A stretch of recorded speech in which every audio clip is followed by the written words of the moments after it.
It makes people a little bit nervous as to why you're sucking up to them and what your hidden agenda is.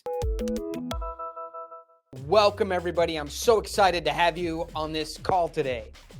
Crap. There's some big dudes on this call. I can't mess this up. What should I say to make them like me and take me serious? I gotta get this right. What do people tell you to do in these situations? Smile, relax, remember people's name, find common ground. Sports, weather, you went on holiday, fishing, snowboarding, jet skiing, chess, bridge, basketball, baseball, hockey, parasailing. Find common ground. Be empathetic. Oh, really? Huh. Yeah, and then what happened? Oh, wow.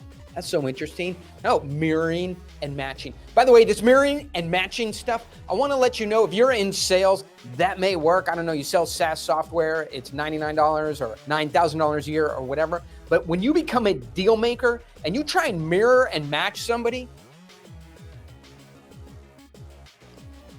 their body language and their tonality, they're going to say, is something wrong with you? Because you seem like you have Tourette's or an itch or something. Like this marrying and matching stuff, maybe the FBI can get it to work. Maybe the CIA can get it to work. When you become a deal maker, do not mirror and match somebody like a monkey. And I understand there's a little shock there saying smiling, relaxing, remember people's names, maintain good posture, listen carefully, be genuine, find common ground, mirroring. Like how can that not work to build rapport? Well, not only does it not work, but it does the exact opposite of what you're hoping it would do. It doesn't build trust. It doesn't make people want to work with you. It doesn't make people like you. In fact, it makes people a little bit nervous as to why you're sucking up to them and what your hidden agenda is. Let's go through this and figure out where it came from and what to do instead. Deal makers need to catch up with what's real. Many of the classic show-stopping experiments in psychology lately have turned out to be wrong, fraudulent, or outdated. Let's hit the basics first. Monday morning, 9 a.m., you need to know where a shipment is or where a code release is or where an accounting report is, whatever it is for your business.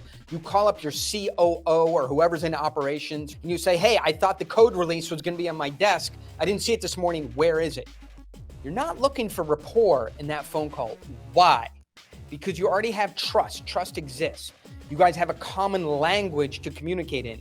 You already know they like you, so you could move to the edges of being aggressive because you both know there's a high stakes situation needs to be solved. So you don't really care if they like you. You already know they like you and they'll put up with quite a lot from you. And you're not seeking their approval or their validation before you jump into the topic. That's why you don't need rapport.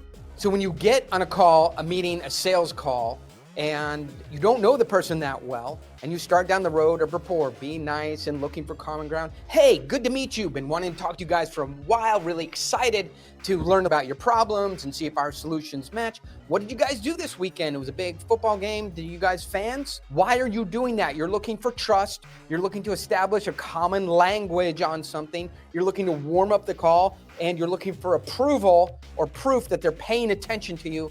That is what you're looking for.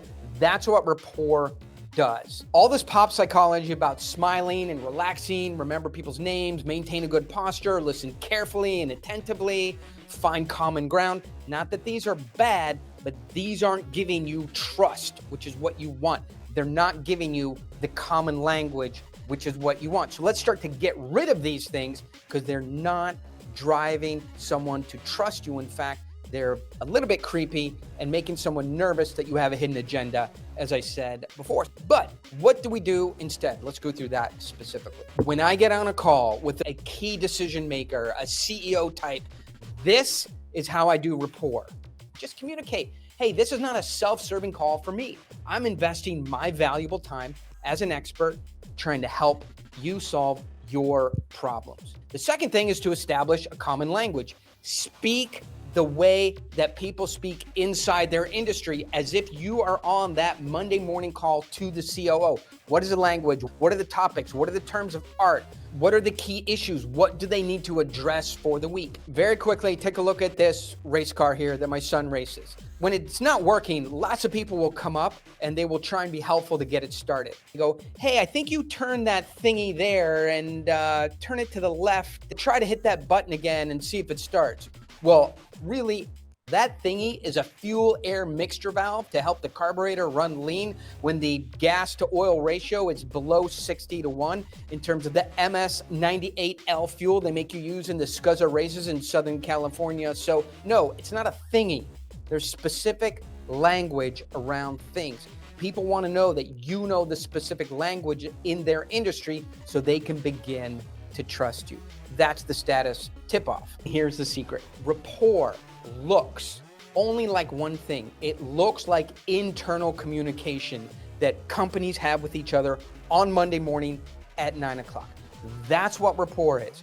When you are able to communicate with someone the same way they communicate to each other, you have rapport that is built out of trust. Secondly, a common language. How are they talking to each other when they're talking about their own problems internally? And third, that the focus of this call is not on selling a solution, but really talking deeply about problems and how bad those problems are really going to get unchecked. So take a few minutes today, this week, to rewire yourself out of pop psychology, smiling, being nice, asking how the weather is, into things that really matter. Trust, common language, and raising the stakes. If you're planning to become a deal maker at this level, make sure to join the Daily Deal Maker. We get into one little piece of this daily, and so you're just stacking and stacking and stacking these tools and tactics and strategies until they come out of you as naturally as they come out of me and the people that I work with. Add the tips, tools, strategies, tactics a little bit every day, and by the end of a year, you'll be a totally different, new, improved person and a very strong deal maker.